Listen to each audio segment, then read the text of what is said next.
Hello everyone, আজকে আমি তোমাদেরকে আবারও স্লাইম মেক করে দেখাবো। এটার কারণ হচ্ছে তোমরা আমার আগের ভিডিওর মধ্যে কমেন্ট করছিলা বরিক্স ছাড়া স্লাইম মেক করে দেখাইতে, তাই আজকে আমি তোমাদেরকে আবারও স্লাইম মেক করে দেখাবো। আর আমি যেগুলো দিয়ে তোমাদেরকে স্লাইম মেক করে দেখাবো এটা তোমাদের সবার বাসায় থাকবে। দেখো, প্রথমে আমি এখানে বাটি নিয়ে নিয়েছি, তারপর দিয়ে দিয়েছি গ্লু। এখানে আমি ফেভিকল গ্লু দিয়েছি, তোমরা যে কোনো গ্লু ইউজ করতে পারো।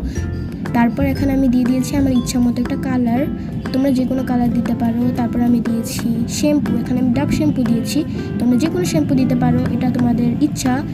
তারপর এখন আমরা মেক করব আমাদের অ্যাক্টিভেটেডটা। এখানে আমি একটা বাটির মধ্যে নিয়ে নিয়েছি গরম পানি, দিয়ে দিব লবণ, খাওয়ার লবণ দিতে হবে, দিয়ে দিব ডিটারজেন্ট পাউডার। এখানে আমি রিন ডিটারজেন্ট পাউডারটা দিয়েছি, তোমরা যে কোনোটা দিতে পারো। এখন আমাদের সেই স্লাইমের মিশ্রণটাতে আমরা দিয়ে দিব। এখন এটাকে ভালো করে মিক্স করবো। তোমরা দেখতেই পাচ্ছ আমাদের স্লাইমটা হচ্ছে, তোমরা হুবহু আমার মতো ট্রাই করবা, দেখবা তোমাদেরটাও হবে। এখন আমি ভালো করে এটাকে মিক্স করেছি হাতের মধ্যে নিয়ে, না হলে ভিডিওটা লং হয়ে যেত। দেখো স্লাইমটা হয়ে গিয়েছে। তোমাদের কাছে আমার ভিডিওটা কীরকম লাগছে আমাকে কমেন্ট করে বলবা। বাই।